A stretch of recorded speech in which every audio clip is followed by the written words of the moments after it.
Good evening and welcome to episode 9.5 of the Third and Short podcast. Before we go into anything, I'd like to issue an official statement. In the most recent episode, I did acknowledge Tom Brady as having more wins than Daniel Jones. I apologise to my family and friends and anyone who knows me. This was a mistake. Obviously, it was factually correct, but I don't know why I said it. I feel like I've let myself down. I've let everybody who knows me down. I've let probably England down as NFL fans. And I'd really like to apologise and just clear the air that I do not fucking like Tom Brady at all. I hope that makes up for what I said, and we'll move on to the next episode. Anyway, so we're here for episode 9.5.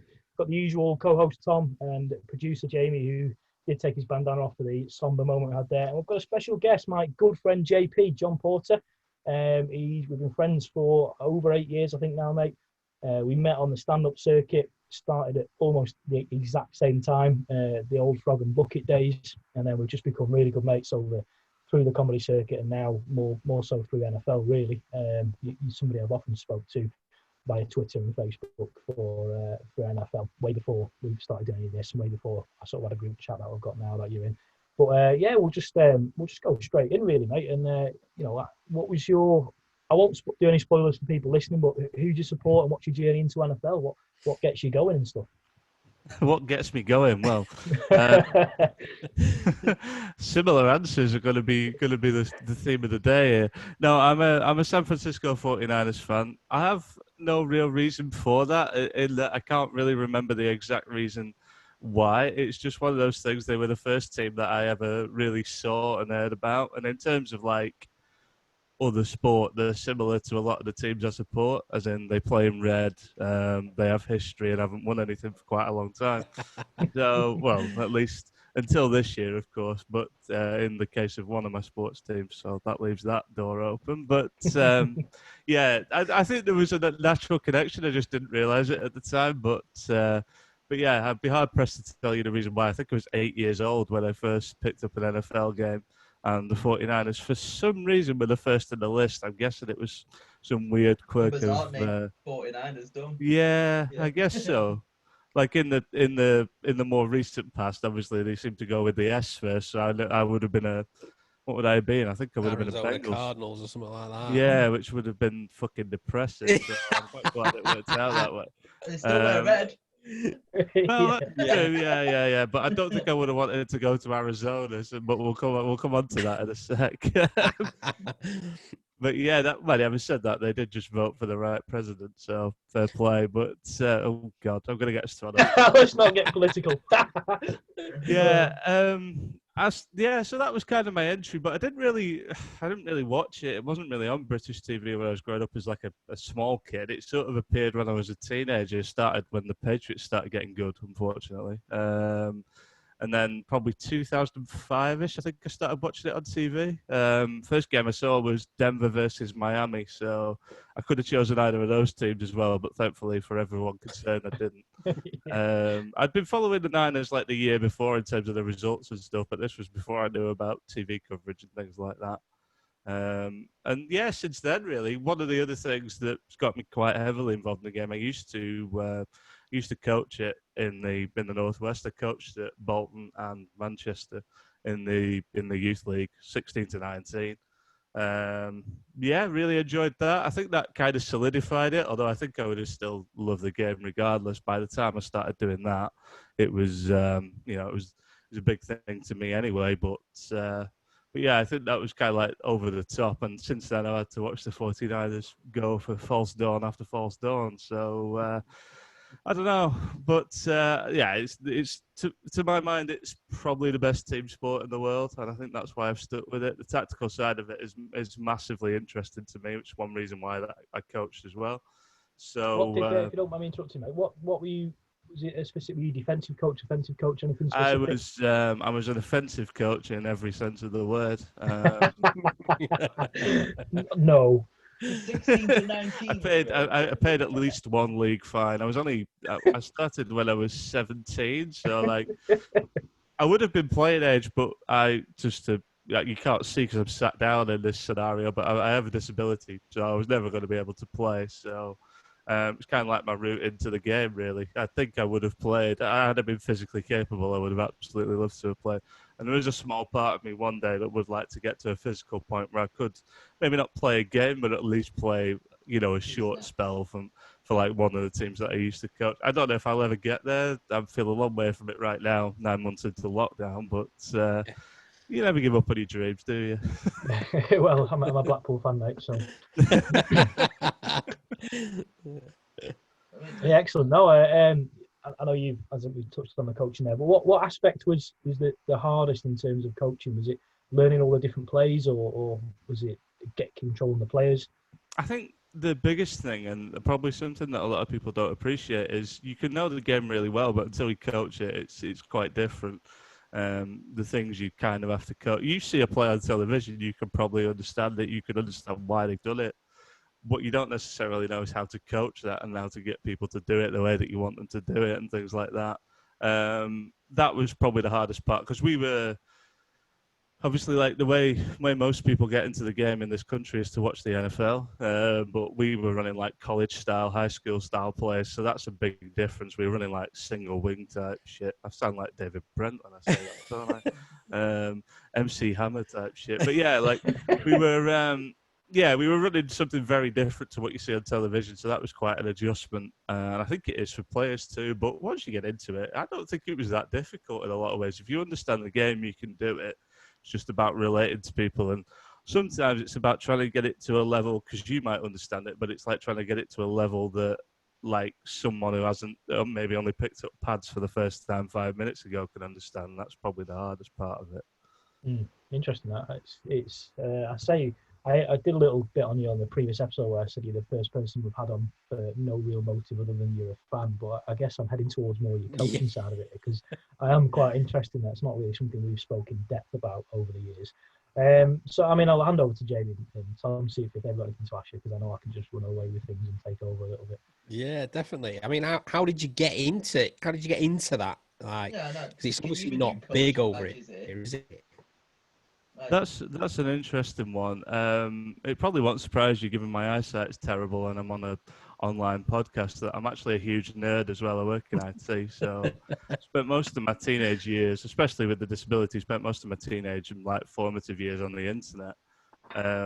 Back in 2007-ish, around about the time of the first NFL Wembley game, there was I think it's still there, but I think it's changed a bit now, NFLUK.com, which is now kind of merged into the NFL website.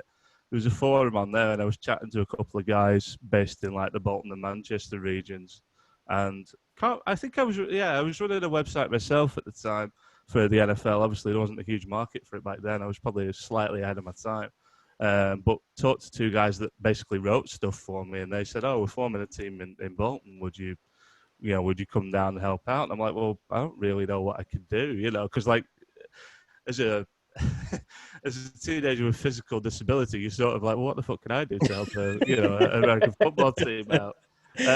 But they convinced me to do it, and I'm really glad they did, because it probably changed a large portion of my life. I probably don't give it as much credit now as I probably should do. I think if I hadn't gone out and got involved when I was 17, I think my life would have been very different. So yeah, they kind of dragged me into it, really. I was a very low confidence teenager, and I took a lot of convincing that people would understand that I couldn't necessarily do physical things, coaching. I could do some of it, but I'm never going to be, unfortunately, I'm never going to be able to hit anyone. Although I do have a story on that one, which is it's quite funny, but I think it was just, they basically just taught me into it. I spoke to the guy who ran the Bolton team. He coached for quite a long time in this country, and he played sort of in the 80s around the Noas boom period. They sort of convinced me to come down, and I never really left. I kept doing it for I did 3 years at Bolton and 2 at Manchester. So I mean, I was doing it for 5 years, and it seemed to go by in a flash, and I still kind of miss it, Yeah. Bethany, can you do your coaching badges in it? Because I've got my level 1 football coach for footy. Like, is there a way to get into it that way? Like, do you have to do coaching badges to do it? Or? Yeah, they've actually changed it since I kind of stepped away. Although it's still broadly the same. There's an organisation called BAFCA, which is like the British American Football Coaches Association, and they make you sit kind kind of like practical examination. The first one, unless it's changed, which it may have done, but certainly back when I was doing it, the first one is like around coaching basics of blocking and tackling and health and safety, basically. You pass that, you can be an assistant coach anywhere, basically. Then you get more complicated. It becomes more position focused. You can do level 2. I think there is a level 3. I don't know anyone that has it. I'm sure it might be different now. But yeah, basically it's similar to football. I think perhaps less complicated to gain it, but certainly back then it was do this course and then you'll be able to register as a coach kind of thing. Loads of people got level 1s back in the day. I think it is harder now. So I think you have to like almost like refresh it every few years. But back then it was like a one and done type thing. So I know you're a 49ers fan. You've been over to San Francisco, haven't you? Yeah, I've been twice. It kind of leads on from the previous answer, I guess. Like I was a very unconfident 17-year-old. But by the time I was in my 20s, I gained the ability to kind of be like, well, if I want to do something, there's only me that's ever going to have the opportunity to do it. Nobody else is going to make me do it. If I want to do something with my life, I don't just want to, I hate to say this because it sounds so wanky, but like let my disability define me, then that's going to happen unless I do something. And one thing I always wanted to do was go out to America. One, I wanted to visit America anyway. And two, I really wanted to see my team play. So I went out in 2015, and it was a strangely emotional experience. I can't lie. It didn't really hit me, I don't think, until I was actually sat in the stadium and you kind of looking at it was before kickoff, but I'm looking at the scoreboard and I was just like, if someone would have told me when I got into the NFL when I was 17, like 15, 16, 17, that when I was 25, I'd be sat in the stadium with my team, I would have pissed myself laughing. It would have seemed impossible. No, like, I've been to the Wembley games and stuff, but like that's kind of the extent I always thought I would have, because I could travel within my own country without too much issue, but I'd never tried to travel alone really that much. I'd done it a couple of times, but not that distance and not with that much bloody physical exertion. I mean, Christ, of all the teams to support, I think San Francisco, the hilliest place in the US, probably. So it was that was difficult, but I would do it all. I mean, I did it again 2 years later, but I would still do it again. One of the biggest things on my list for whenever things get back to normal is to get back out there again. I absolutely love San Francisco. Beautiful place. I love looking at your pictures at the time from both times. It's really, I think, I can't know if one of the games, both games, you're really close to the sideline as well. Yeah, that's a very good point. I can't believe I forgot that. I actually got on the sideline in 2017.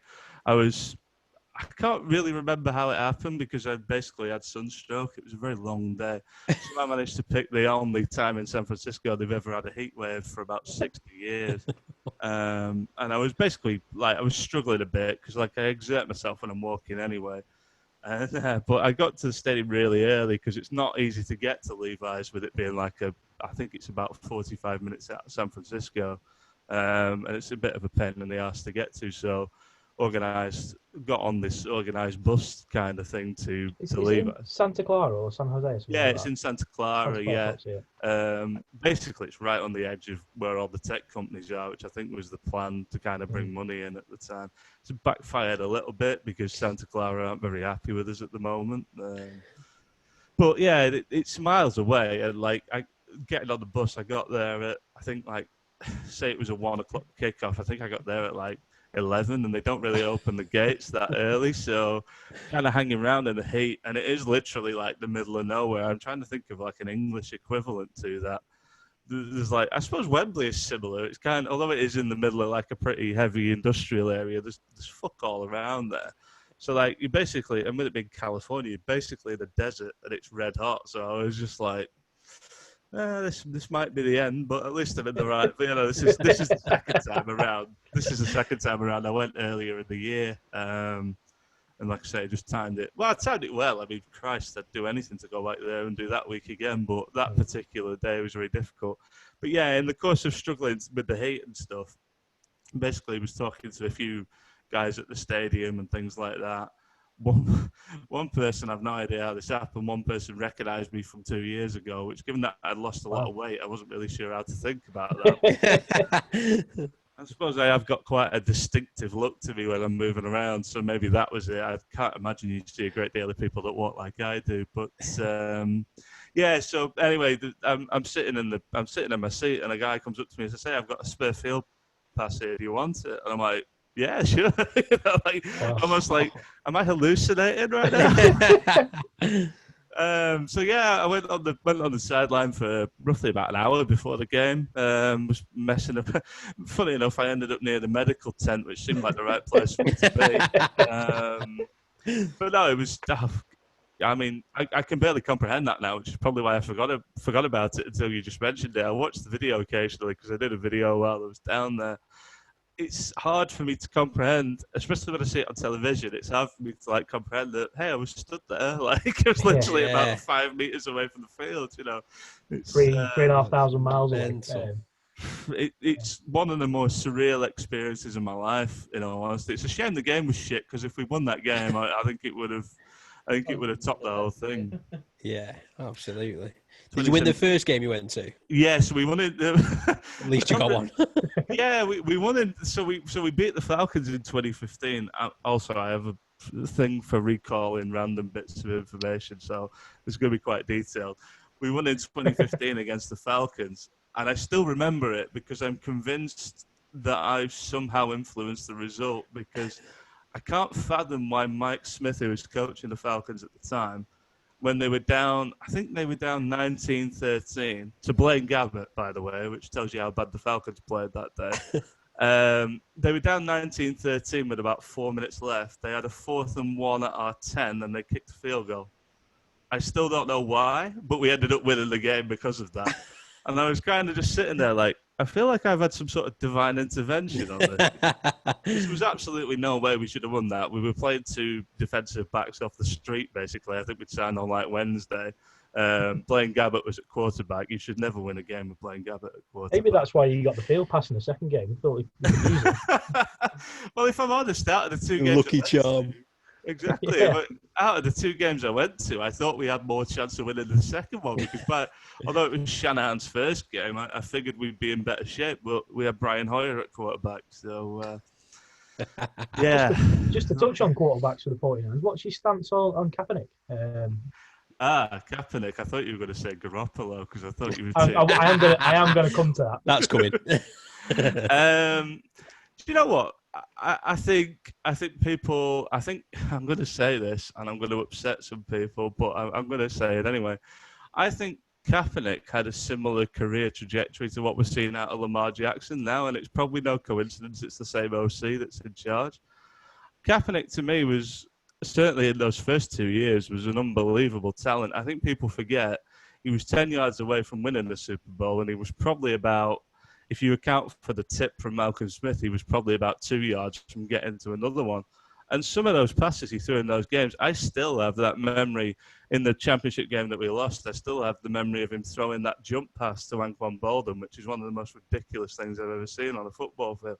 He was a clear talent. What happened to him, I think a lot, like happened to a lot of the 49ers, is that our coaching got a little bit stale under Harbaugh. I think he tried to change him into more of a classic quarterback, which I never really understand why NFL coaches do that. It's probably a deeper discussion, but like, I think they move away from people's natural talent, and that was what I felt we did with Kaepernick. He was such a good player, you know. He had such talent.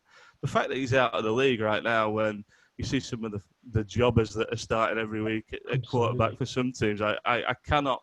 I mean, I can. I know exactly the reason why. Everyone knows the reason why. I've nearly got us thrown off Spotify once, so I won't say it again. But everyone knows why he's not in the league. But on a talent level, this is the thing. I can't understand why people say, "Oh well, you know, he's no better than some of the starting quarterbacks." No, he's not. But he's a damn sight better than some of the backups, and he's probably better than 50% of the starters.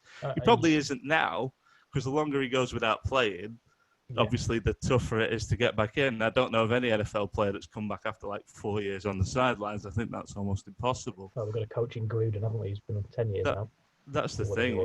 Well, yeah, I mean that's a rarity in itself, isn't it? You know, like that's unusual. But no, I thought he was a tremendous talent. I think we cut him loose too early, but I think that was a political decision more than anything else. 100%. It's a shame he's come out today, hasn't he, and said like, I'm still ready with all the injuries that are sort of going on at the moment and stuff. He's like, perfect time now for someone. Yeah, of course it was. Someone like the Bengals. Why not? Why not? What have you got to lose? Spot on. That's exactly what I was going to say. What do you have to lose? Yeah. What are your even like go to the Cowboys? What are your options? Start Andy Dalton or start Colin Kaepernick? Yeah. I know which one I'd rather have, but like. Yeah.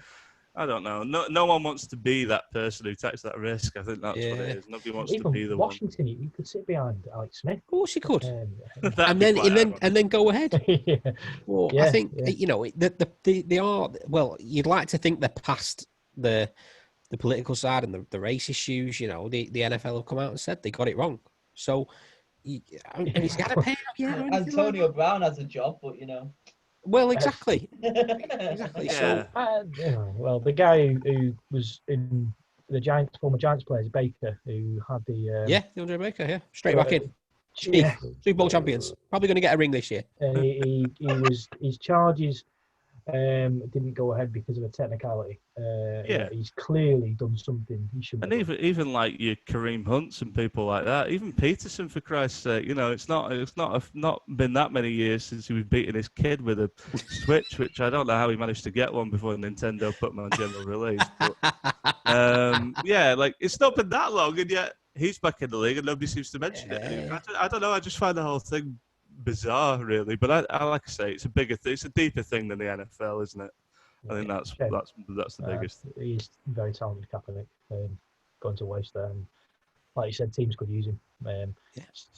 If not a starter, as a backup at the very, very least. He isn't going to be bothered about money, is he? Let's be honest. He's not going to demand anything. He'll want to get back into the game. He's clearly got a love for the sport. Yeah, I mean, that's always been one of the arguments, hasn't it? That he wants too much money. I'm like, well, he's never actually stated what his demands are. Yeah. And he walked away from 18 million with us, I think. He could have been traded to Denver, I seem to remember, before we cut him. And he would have had to take less money, and he didn't do it. But I don't know if that was more on his side or ours. The whole thing's a mess. It really is. It's a shame he's out of the league. It is a shame. He was an absolute. To me, he was up there, and I think it's funny to think how if Harbaugh doesn't call a timeout, and no, I'm not still bitter about it. If Harbaugh doesn't call a timeout when Frank Gore's got a clear run at the end zone, he's got one Super Bowl ring, and to be honest, but for Richard Sherman, he would have got to at least another Super Bowl, and I think we would have won that game. That's the hurtful thing about it all for me.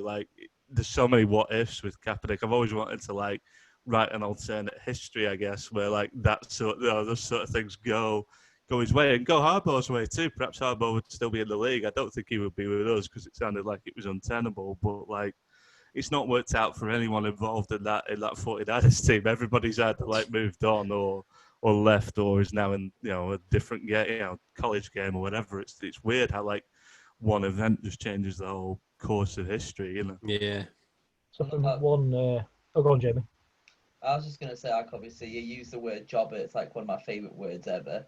So I was just gonna ask, who do you think is the jobber of the NFL quarterback-wise? Who's the worst quarterback in the league? There's a question for all of us. Is this if no one's injured? Because, obviously, the backup's being in. Let's go for either. If you want to go starter, then backup if you want to include that as well. We're starting out of the 32. Let's go for that. I'll let you guys go first while I have a think about it. Worst starter of the 32. Carson Wentz. Wentz is a good shout. Wentz is a good shout. Especially this season, but he does have a Super Bowl. Which is an odd thought, really. And the other thing is, I might have said Nick Foles, but he's also got one from the same team.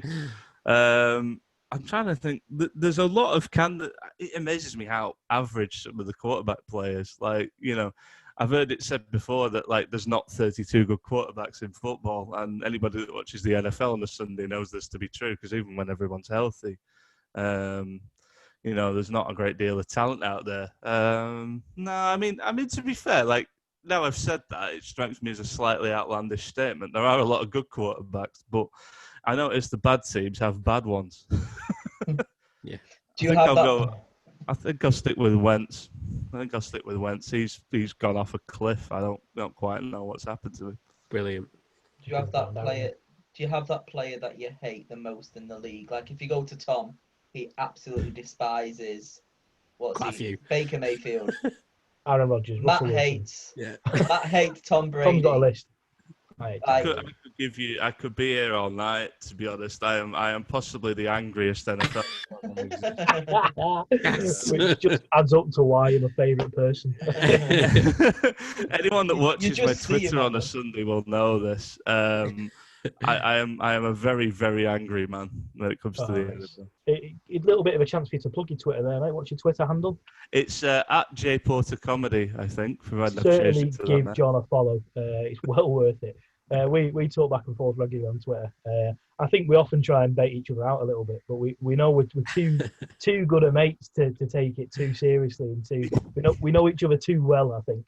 Yeah, there's definitely a couple of times where I would have pushed it further if I wasn't friends with you. Yeah, I didn't know very well. But we're too good at mates to sort of cross any sort of boundaries, I think, where we might upset each other. But there's been times when I've definitely felt like one of us is winding me the one up here. And we both know it as well. Dial it back a bit. Yeah, we both know it, and we're both very similar in our sort of opinions on things, I would say. Yeah, I think so. To know what sort of ticks each other's boxes, if you will. But yeah, certainly get on Twitter and give John a follow. To answer the initial question, it's probably Russell Wilson. And the reason should be obvious. It would have been Richard Sherman, but we had to go and fucking sign him. So that ruined everything. Yeah, I think it's Wilson. And it's not necessarily... I don't like him as a person. I think he's false. But, I also don't like him because he's a good quarterback, and I hate that. It seems like no matter what we do to him, he somehow pulls out the win every fucking time. Apart from last year when Dre Greenlaw won us the NFC West by half an inch, which is probably one of the best endings to an American football game I've ever seen. Along with the one where he threw an interception in the end zone in the Super Bowl. That was quite a lot of fun too. From what it wasn't, because it was against Tom Brady. Yeah, you know what, though? That's how much I hate Russell Wilson. It was the one time I didn't care that Brady won the Super Bowl, which is quite a powerful thing, really. I think I've wanted him to lose every Super Bowl he's been in, except that one. Probably the only time I've ever been a Pats fan. So we've spoke about good quarterbacks and we spoke about bad quarterbacks. Jimmy G, where do you stand on him, mate? I don't think he's one or the other, which is what makes it difficult. It's such an absolute thing now. Is do you rate him or do you not? I think there's reasons to rate him. I think there's reasons not to. He's on a lot of money to be what he is for us, but I think what people... At the end of the day, you don't come within one pass of winning the Super Bowl without being half decent. I think he was excellent most of last year. People say, he was carried a bit, especially in the playoffs because we ran the ball so well, but it doesn't really follow that because the only reason we ran the ball so well is because neither the Packers or the Vikings seem to want to tackle us. Why do you go away from what's working? You wouldn't, as a coach, you don't say, this is working, I'm going to have my quarterback throw it 40 times, unless you're in the Super Bowl, Shanahan, obviously. And even in the Super Bowl, if we'd stuck with the ground game, we were leading by 10 points, we would have won the game. That's the thing. And that changes perceptions. If he walks away from last season with a ring, he could have the exact same season he's having this year and no one would question it. But because we lost the game, naturally people raise questions. And I do get why. He missed some passes. The interception was one of the worst passes I've ever seen. And I used to coach the youth league, so that should tell you how bad it is.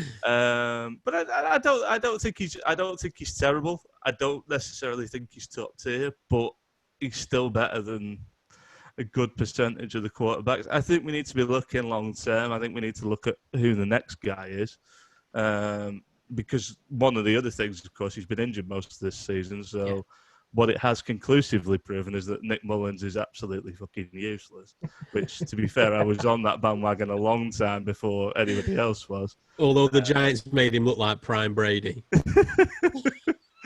Well, I mean, he's had a few good games, so don't feel too bad. He tore the Raiders apart a couple of years ago. I didn't mention that on purpose. Well, maybe was that the Thursday night football game? I think. Yeah, that was I can't remember what it had. I didn't even watch that game, Matt, because it was on at stupid o'clock, and I had work, and I was like, well, we're going to be shit because half the team's out injured.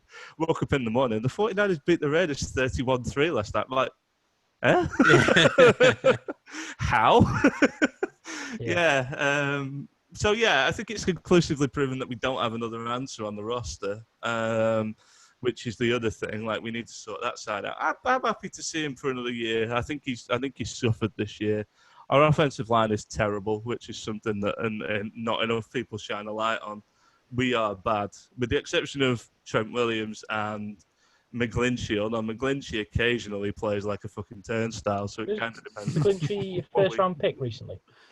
First round pick, McGlinchey, yeah, a couple of years ago. It was I think it was the one where we won the coin flip. Yeah, that's what I remember. Because I think you were going to take McGlinchey. I can't remember who you took. We took dropped another tackle. Colton Miller. That's it. Yeah. I couldn't remember his name. Really well now. Yeah, I mean, it looked an odd one at the time, but he's worked out pretty well. I like McGlinchey, but he's just capable of making mistakes. But everything other than those two, Tomlinson at left guard. Yeah, we're on to like so many centres this season that I think I might be getting a flight out the way things are going. I've certainly got the body for it at the moment, so maybe I don't know.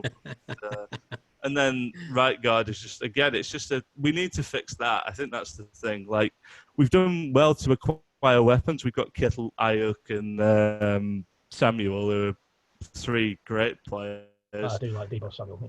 Juice is unreal in it, by the way. That Ayuk. Oh yeah, he's really good. I'm a bigger fan of Samuel because he's done it for longer, but I think both of them are really, really class players, and it proves that Shanahan can find those players, which is a big thing. But we are lacking O-line badly. I think that's something we need to fix. I don't think it's fair to judge a QB when his line are playing that badly. So I think he probably deserves one more year, but he's going to be on a short leash next year, which I hope doesn't overshadow the season, because often it can't it? When there's like, having said that, I would have said that about David Carr, not David Carr. Well, yeah, everyone calls him David. Derek Carr, there we go. Yeah, I would have said that about him probably 18 months, 2 years ago, and I think he's pretty entrenched in the job now. So sometimes it's just catching lightning, isn't it? Just for like 6 months or whatever, and you're good to go. I think playing for Carr, certainly playing in the same system with. There's certainly a solid O-line, the most expensive offensive line in football. Is as you mentioned, it's so important to protect your quarterback, because Derek Carr's having a career season so far. Yeah, playing really well. And he's well protected, so that is a big thing that you mentioned there. And I think perhaps some people who aren't as into NFL as others don't realise how important that offensive line is. As I mentioned there, Colton Miller's playing really well. He's probably going to get paid in a couple of years. We've got Trent Brown, who's played about 30 seconds this year. He's had no look at all, has he, Trent Brown? He did nearly die, I think, a couple of... with the lung. Yeah. So I'll let him off for that one. But I think he collapsed. And got another lung he could have played with. Yeah. Jimmy Wadlong does it for the boys. I think he's 6'9", about 500 pounds or something ridiculous. So he can probably function on one lung and one leg. I mean, we're probably not going to take Trent Brown past his contract, so that'll free up some money to then pay Colton Miller. And then I think we'll probably, my prediction after speaking with Mark, who we had on last week, who's in the group chat as well, my prediction is Mark Steele. Mark Steele, not Mark Steele. Mark Steele. As Jamie, as the producer put in the comments. Just so you know, you're going to go down as JT. Yeah. Jam Porter. Yeah. I think we'll take a young tackle again, and Mark was sort of alluding to it taking a bit of a while for tackles to sort of get up to speed from college to the NFL. So that's, I think, what the long-term plan will be for us anyway. I forgot. I think what you're expecting this season. I was about to say, what's the best case for 49ers this season now? It's really hard to say, isn't it? I feel like we're in the position we were probably couple of years back when it was like, do we want to keep winning games or do we want a better draft pick? As it was, we kept winning games and got the draft pick we needed to get Bosa, which worked out really well. I don't think we're going to have the same luck this year. Well, I don't know. It's a tough one because technically we're not out of it, but I cannot see a scenario where we get back in. I think we have to win almost every game remaining, and I think we will win some. I've looked at what we've got left. I think we'll win some of those games, but we're in a really tough spot, and I do kind of fear maybe it's the PTSD. I'm not sure, because we've been here before and we've ended up in like massive rebuilds. Cap wise, it doesn't look good, and I think that's the big problem. Like, what do you do going forward? We've got guys who are earning a significant amount of money that are on injured reserve. Dee Ford is on a huge contract. We can get rid of him. But then it's like, okay, so now you've not got Dee Ford. I mean, he's not played much, but it's like, what do you do there? Garoppolo's a question, because I think we're on the hook for something like some ridiculous sum, might be 17, 19 million next year if we keep him around. So we kind of have to answer that question. We've still got to pay guys like Fred Warner, who's probably our best defensive player. We've only got 2 defensive backs on the contract for next season, which could be a slight problem. We need to decide what to do with Sherman. He's been out pretty consistently he's been here 3 years. I think he's been out for, like, probably being generous, probably about half a season of that. So you have calls to make, and I think it'd be interesting to see how we navigate it. I've got a lot of faith in the guys in charge. This isn't a Trent Balk situation. I'm not sitting there going, oh, Christ, we're going to draft 10 players with ACL injuries or anything like that. But I do wonder how we're gonna remake things. And I think for the rest of the season, I think we'll just play as hard as we can, and what we end up with, we end up with. Yeah. If we sneak in the playoffs and we get people back, I would never count us out with Shanahan at the helm. But I can't see a scenario where we actually do that at the moment. But then again, people are still tipping the books for the Super Bowl. So, is Jimmy done for the season, or is he back sort of towards the end? There's a suggestion that if there was something to play for, he could be back in like the latter weeks of the season. I don't think it'll get to that, if I'm being honest. And to be honest, with the injury he's had and the fact that they rushed him back the first time, you don't want to be rushing him back. Play it safe, unless it's like if we're in a situation with like 2 weeks to go in the season where it's like, if he comes back and we can win those 2 games in the playoffs, I think he'll be back. But like I say, we have to win almost every game, and there are some parallels in 49ers history. I think I saw last week after we got beat that in 91 we were in the same position. We won every game remaining and got through to the playoffs. Now, do I think this team can do it? With people back, yes. With who we've got at quarterback, we're leaning on the running game a lot, and half of them are out injured. So it's just it's a really shit situation we're in. I feel really downcast saying that. I'm often I see myself as realistic, but a lot of people don't see it that way. I think we're a very good team, but we've lost a lot of talent, and it's hard to see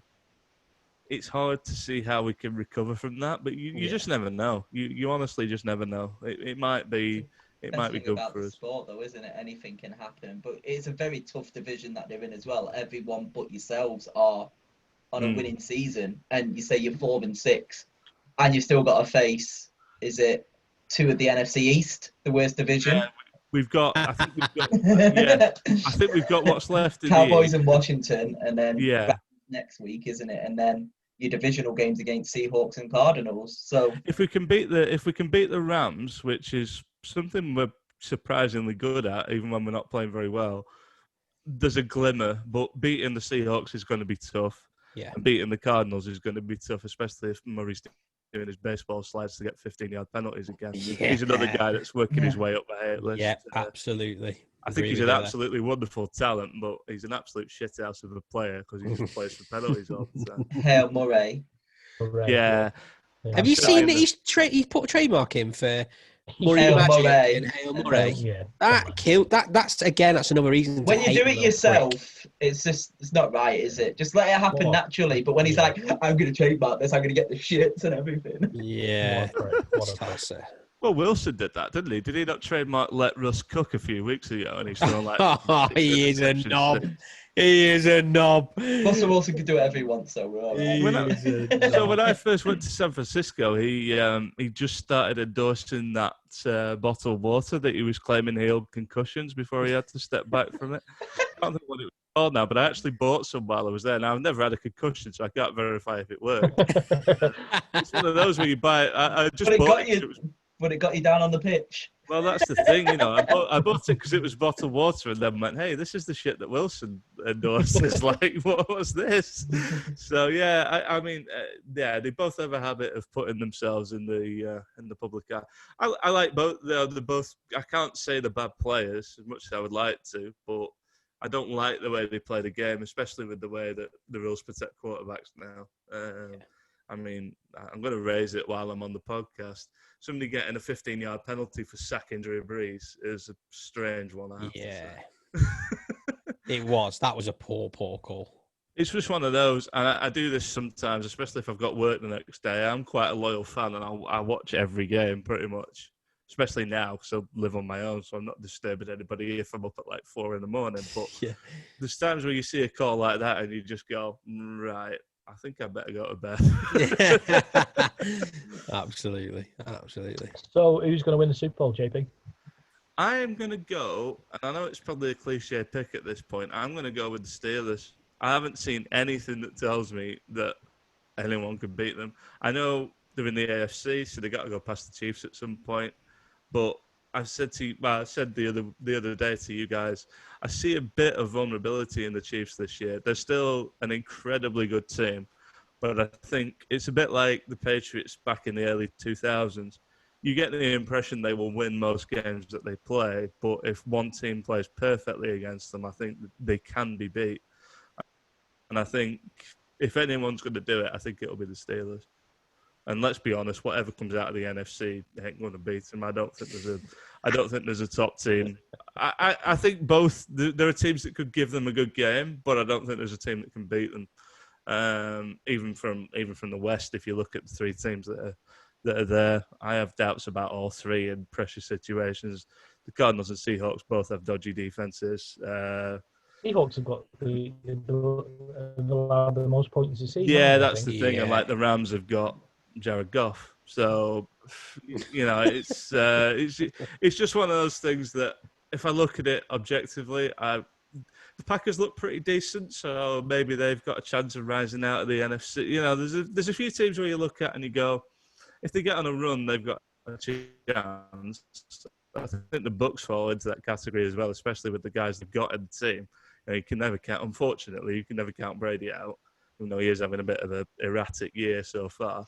But, I think there's nobody I look at and go, yeah, the Steelers and Chiefs have got something to fear there. It feels like one of those years where whoever comes out of the AFC wins the Super Bowl, a bit like a few years ago when it was like whoever comes out of the NFC is going to win the Super Bowl. It's just it's a very cyclical thing, I think. We normally do a little bit on what we're drinking at this stage, and I'll set the ball rolling. I am on a Hop House Lager.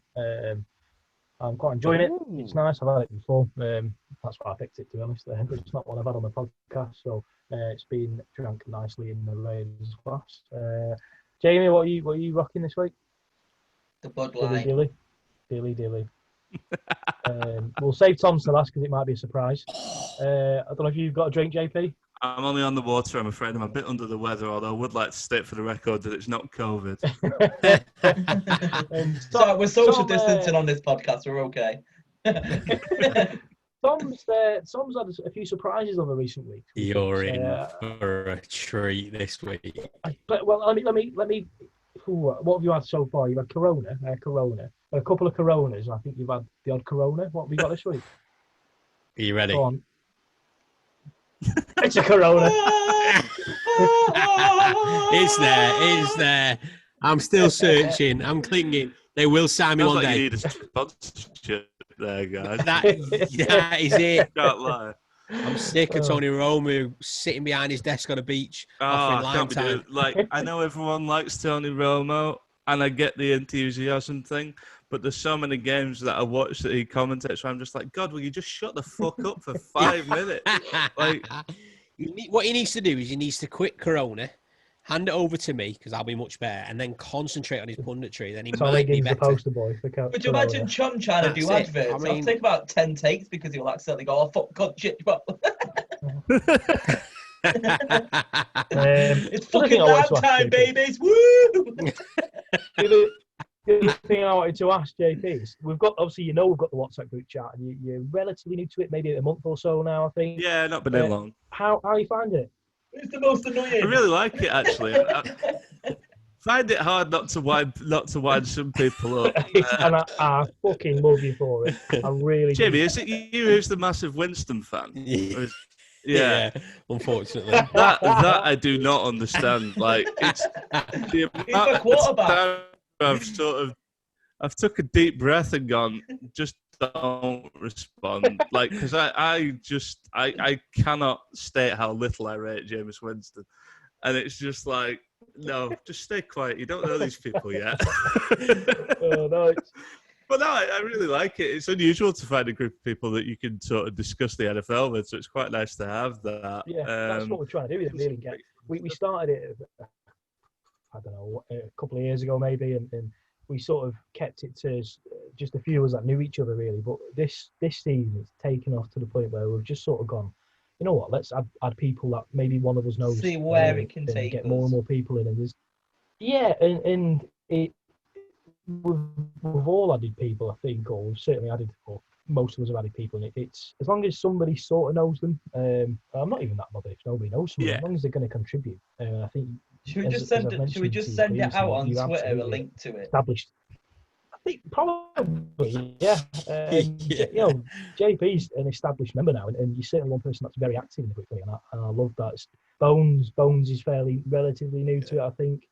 This year certainly, and he's super active, and that's great. I love that. There's other people that are quite new who aren't as active, but we've got Nick, the Cowboys fan, who does chip in with some stuff. And you think you touched on the other day, Tom, that Nick and Scott they have both read back to a whole bunch of messages, every credit, which is more than I do. If I've missed 100 messages, I won't read them. I read like the last 5 or something, just see where the conversation was going. To be fair, you were almost out early. You were almost out as quick as you were in, JP. when you started with the cane, and I had to let it stew, and I tried to ignore it, and I couldn't leave it. but you redeemed yourself. Yeah, well, I mean, that was the thing. I was like, oh shit, because I was like, I wasn't saying I didn't rate him. That was the thing. I was just saying he shouldn't have played in that game because he wasn't fit. Like, I still maintain if he doesn't start that game, Spurs probably win it. And then again, it's one of those things. The whole course of history could be different. Yeah. But yeah, I found that I did laugh to myself, and I thought, do I push this or do I actually say what? If it's Tom, push it. Push it. Tom's just stayed quiet all the time. He's fishing. There was more and more text going, and I was like, I remember I sat at my work desk thinking, no, just ignore it. And I remember I carried on, and then I just thought, no, I'm going back to that message. I can't leave it. I'm bad for that. Like, especially NFL, because I've been following it such a long time. If I think I'm right, it's very hard to tell me I'm not. And it's like one of those things where I'm like, sometimes I'm just like, just agree to disagree. No, I fucking can't do that. I can't do that. You know, I've known Matt for long enough to now be experiencing that. So I mean, I'm not stubborn, know what you're saying. I mean, if people are listening, watching, whatever, and you want to be involved in a WhatsApp group chat, get at us, because it is funny. It is just a load of lads who mostly take the piss out of each other. Or themselves, as Bones has started to do. Support Detroit. What option do you have? Exactly, yeah. So if you do want to be involved in the WhatsApp group chat, just get out one of us on Twitter, Facebook, whatever the frigging socials are. I don't know anymore. I've given up trying to remember them. Just type Third Short Pod on most of them. Just type Third Short Pod. It will come up. It's a picture of a guy doing this. Which Lions don't know anything about because they didn't get a point this weekend. I mean, I think we had a couple of questions, didn't we? We sort of go on to. Is there anything you want to ask us, JB? I can't think of anything, to be honest. I feel like I know you guys. What's that? I'm putting you on the spot there. Do you have any questions? I feel like I know you guys. I feel like I know you guys' opinions pretty well now because I've been in the group for a little bit. I find Tom very reasonable. I don't know if it's because the Giants aren't doing very well at the moment, but like, I find I'm a more reasonable 49ers fan when the 49ers aren't doing very well. When they're doing well, I can be a bit insufferable. So I was really bad. Tom and reasonable are not two words that have been in the same sentence in the time I've known him. My true character is not in that group yet. It came out a little bit today. But yeah, it soon will because the Giants are on the up, and I will think be. you're going to be a good team as soon as Gettleman disappears. I think he's the guy holding you back at the moment. I think you've got the building blocks of something. I said that to one of my former, the guy that used to be head coach of one of the teams that I coached is a Giants fan. I spoke to him after we played the Giants, and I said, "You're not a million miles away, but I don't see Gettleman doing it. Like it's going to have to be someone else." But I like Daniel Jones. I think I've said that in the chat. I do actually rate him. I know everyone's taking a piss about him falling over when he was like 30 yards clear of anybody, which is understandable. So listen, he has an option now. Either that follows him for the rest of his career, or he wins like 3 Super Bowls and nobody ever mentions it again. It can go either way. I think it'll be mentioned forever, even if he wins a Super Bowl. I think, I could see some skepticism over the 3 Super Bowls comment. That was just a figure of speech. I'm not suggesting. Eli won 2. Eli won 2. Eli won 2. That is very, very... But yeah, it's funny how, like, again, it goes back to that chat before about Kaepernick. Winning a Super Bowl does change people's perceptions of QBs. Elway is now considered one of the best of all time because he won 2 Super Bowls right at the end of his career. Had they lost those 2, would he be seen the same way? Then again, Marino is, and he never won one. So, but it's funny how, it's funny how it changes perception and stuff. It's like Andrew Luck. I mean, what a short career, but what a player! Like that could have been so much different if they had a general manager that understood that NFL teams play with an offensive line. You know, that would have been. I mean, I don't know how you get the job not knowing that fundamental, but there you go. That's the way it goes, isn't it? Yeah, excellent. We had a couple of questions. Have you got them there, Jamie? Ready to grab them? No, my phone's dead. Are you awake? Are we keeping you up? My phone's dead.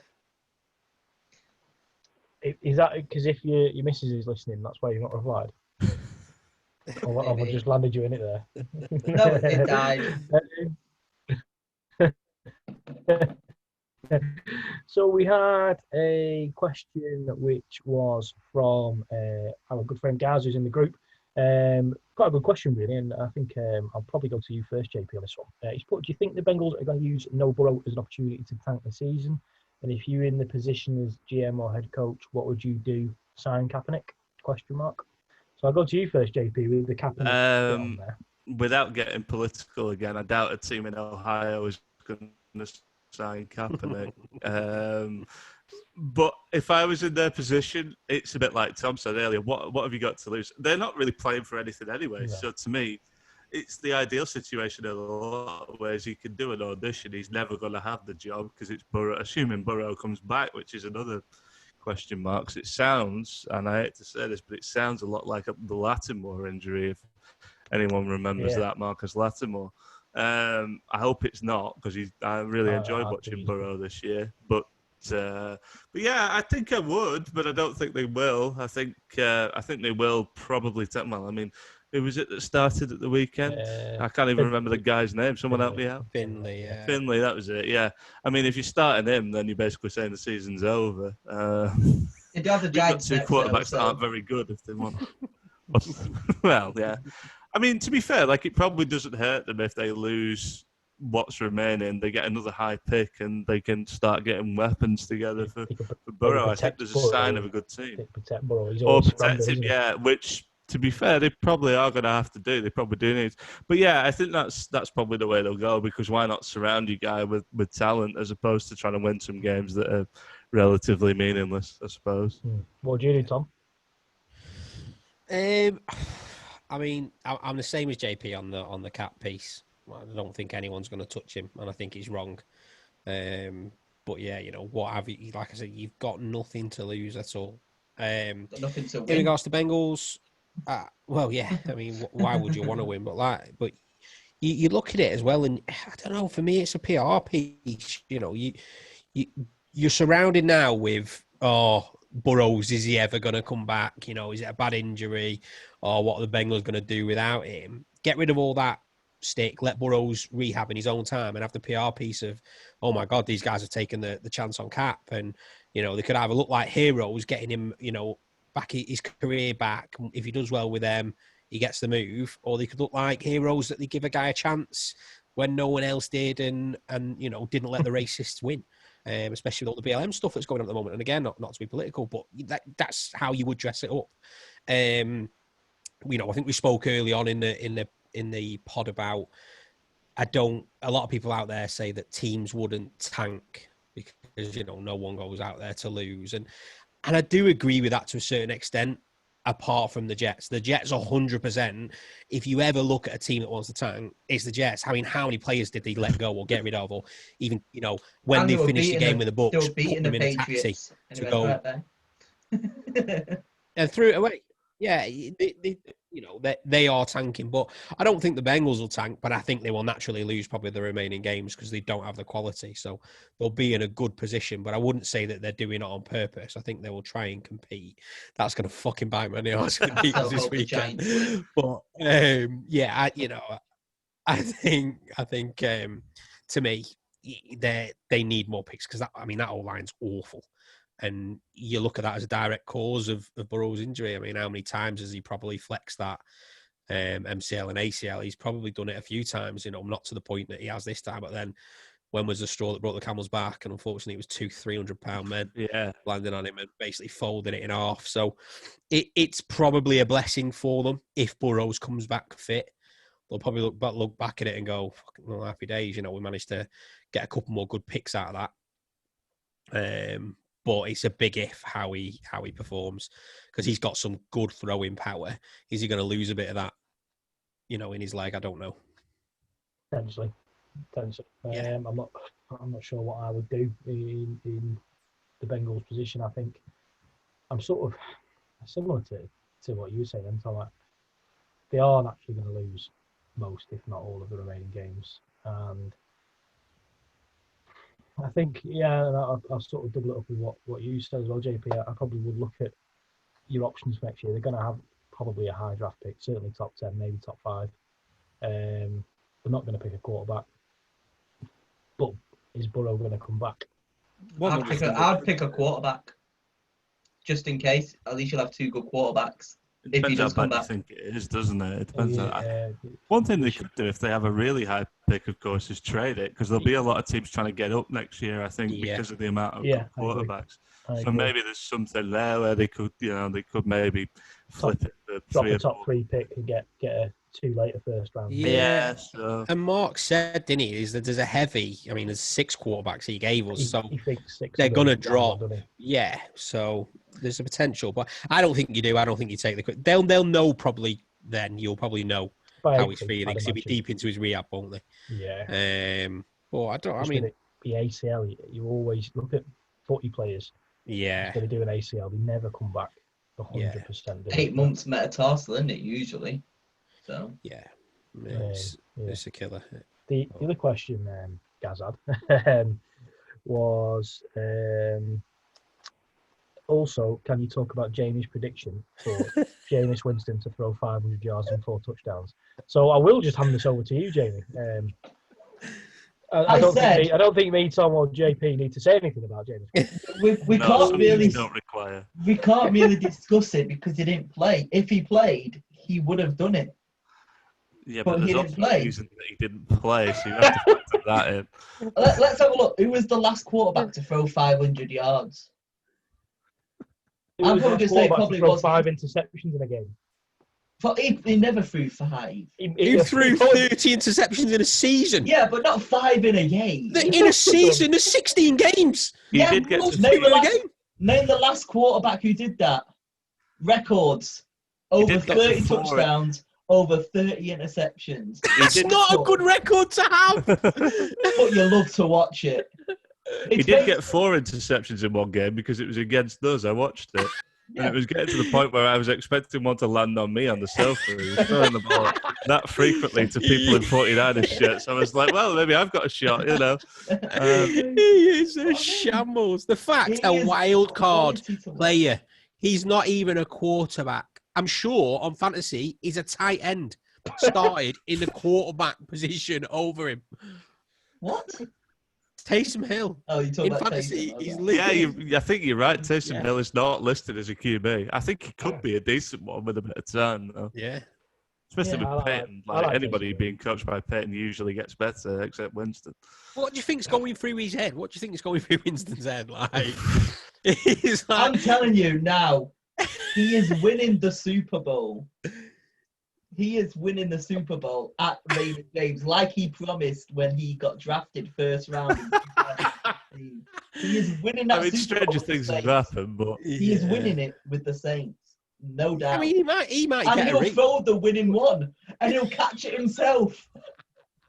I get the feeling Jamie's completely lost track of reality now, so I don't know what you want to do now. We've had to put with him for ages. I absolutely love Jameis Winston. He was our franchise quarterback. And again, Dan Jones is a complete wank, but you support him because he's your quarterback. It's the truth. He was our franchise. Him and Mike Evans had probably one of the best wide receiver to quarterback partnerships in the NFL in recent history. Their link-up play was unreal. Who Winston reminds me of? And I think JP might appreciate this. Jamarcus Russell. I don't think he's that bad. The guy who didn't even watch the tape we gave him because it was a blank tape.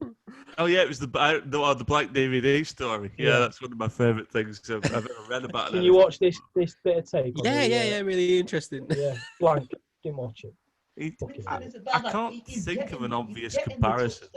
He got the touchdowns. Yeah, granted, he threw some interceptions as well. I say some, a lot of interceptions. Just as many. He was Pro Bowler. He was like Rookie of the Year in his first year, and it was like. And look what happened to him. Unreal numbers he had. He was the leading passer last year, and he still threw 30 interceptions. How embarrassing is that for other quarterbacks if he's leading and he? It's not embarrassing at all. But anybody with a decent arm in Bruce Arians' offense is going to throw for a lot of yards because it's a lot of deep throws, and fair enough. He did have a. Let's be nice, a mixed season last year. If he could have cut out the mistakes, he would have had a very good season. But he just put too many at crucial times. I would throw less interceptions than Jameis Winston as a starting quarterback. Throw him with my left hand. The best thing, like I always say about it all as well, it was never a boring game watching Jameis Winston because you never know what's going to happen. He was a great watch, I'll give you that. 80-yard, beautiful rainbow boom to Mike Evans. It was probably more interesting to watch than Brady is. I'll take that because Brady's not a guy other than when he had Randy Moss. Brady's not a guy you associate with like these tremendous downfield throws or anything. He's not entertaining Brady. That's the only thing. Like he's reliable. Yeah, don't get me wrong. That's probably what we need at the moment. Like in this go now. Yeah, but I mean, win now. But I mean, by that logic, a plane crash is more exciting than a normal flight. But you wouldn't necessarily want one. Like depends who's on it. Well, I don't know where that came from. I apologize. That is fantastic. We are having you on again. Yeah, I mean, I'd love to be on again. I've really enjoyed this. Jameis Winston is a plane crash. That is incredible. That is the best analogy we've had on the podcast. Just to go back to the Rookie of the Year thing, the plane crash thing was while I looked it up, to be honest. It worked out better than I anticipated. I shouldn't ad-lib, should I? I looked at some previous Rookies of the Year, and there were some good ones on there, but then there were some people, Vince Young, Percy Harvin, Keenan Allen. Keenan Allen's quite good. No, I like He's making it. Yeah, I'll take Keenan Allen. But yeah, it's not necessarily an indicator of future success. I think he did well to win it, and I think being objective, he was better than Mariota when I actually thought Mariota would be better, but I don't think he ever really landed in a situation in the NFL that suited him. Where is Mariota now? You said it. He's our backup, yeah. $8 million we've given him. Well, Gruden loves his quarterbacks, doesn't he? I'm sure he's got a museum somewhere where he keeps them all. I think he was brought in to sort of put a bit of fire up Derek Carr's arse a little bit, but I guess it's worked. Yeah. Mariota's been injured for most of the season. Now Nathan Peterman's our backup. MV Peterman, as he's being called. Oh my God, Peterman! What a player! I've never seen a player melt down in real time before. That was. I mean, well, he's got the backup job over Mariota. Yeah, I mean, to be fair, like I can understand. I saw a little bit of him in college. I can understand why Gruden likes him, but it's hard to rebuild a quarterback after the first time you go on national TV and you do that. Like, what do you do next? It's it's hard. That's that's sort of what happened to Kaepernick. He had one game where he threw like 4 interceptions for us, and then it never really came back after that. Once your confidence is gone, unless you're really resolute, it's hard to come back sometimes. But no, look, I know I made the plane crash analogy, and I'm sorry because that's probably the end of the podcast. Oh, apologise. I loved it.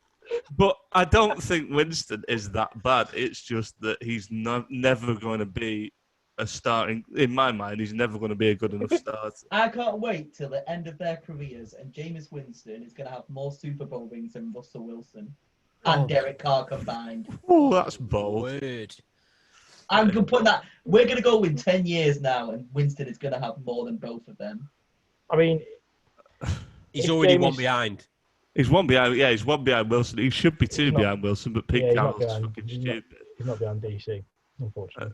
No, I don't know. I think the Raiders will win one in the next 5 or 6 years. I think Gruden's been brought in with Mayock to have us win a championship. No, just to clarify your statement. I hope Raiders reach the Super Bowl now. Because he'll get a ring as a backup. I hope Raiders lose to the Saints in the Super Bowl now, just so Jameis Winston can do that. It's horrible. Man, you ain't reaching it. We're all right. Do that every time is horrible. And I think that is probably a good place to end it, watching Jamie eat a W again. Listen, JP, brilliant, mate. Thanks very much. Really good time. Really Thanks, guys. Definitely, we've said it to every guest. But yeah, I've really enjoyed this one, and that plane crash just killed me off. Yeah. It was fantastic. So, we'd love to have you back on. I don't know if Matt's told you, but our plans in the off season, we're going to try and get sort of like divisional episodes going. So we've already got your name down, obviously, for the 49ers. Yeah, I'm totally up for that. Be brilliant, and like I say, great having you in the group. It's fantastic. And so anyone just so you know listening, about the group as well, just don't bother about holding back. We can all take it. We're all right. Don't worry. If you want to go and talk about plane crashes, don't go in on Gaz. Just bite Gary. It's fine. Yeah, but I mean, Tom does all day. But I mean, oddly enough, and I hope Matt can verify this because he's known me a long time. I'm quite antagonistic and a bit of a wind-up merchant, but I also don't stick the knife in that much. Like, I do enough to get... I see myself as a Luis Suarez type without the racism. I kind of do enough for someone to kick off. A little bit of Ivanovic. Yeah. Very much like the Joker leaving the hospital when it's on fire. Like, you've just thrown the match in and you've just skipped off out the way. That's a good. I like that. I might swap my analogy out for that one. Yeah, I quite like that. I do enough to like set the fire going, but I don't actually stay there while it's still burning. I'm just like, yep, see you guys. You pour the petrol and light the fire, and then you bugger off. Yeah. I do like the or you'll pass someone an extinguisher as you're leaving. But yeah, so for those that you that have continued to listen again, thank you very much. Keep an eye out now. So 5th of December, we've had Claire on. We are doing a giveaway with Claire. It's a good giveaway to follow. I mean, all Claire's giveaways are great anyway, but this is even better because it's ours. Obviously, we're gonna pump it a bit more. Claire may join us for sort of 5 or 10 minutes on maybe the next episode, just to sort of give you guys a bit of a heads up, a bit more detail. It takes nothing but a simple follow and retweet on Twitter. We need to get Claire to 13,000 as well. That'd be great. She's so close, and fans will benefit from that as well. So make sure you jump on it, guys. Keep an eye out. JP, again, mate, thank you very much. Absolutely brilliant having you on. Thank you. Like Matt normally says, can't be bothered doing all the sort of tags because Jamie will post them. He's great at doing that. One thing he is good at, rather than his Winston knowledge. Spelling names. Yeah, so look forward to Ron Porter. Yeah, so with that, thanks very much, guys. We'll see you next week. Thanks, guys.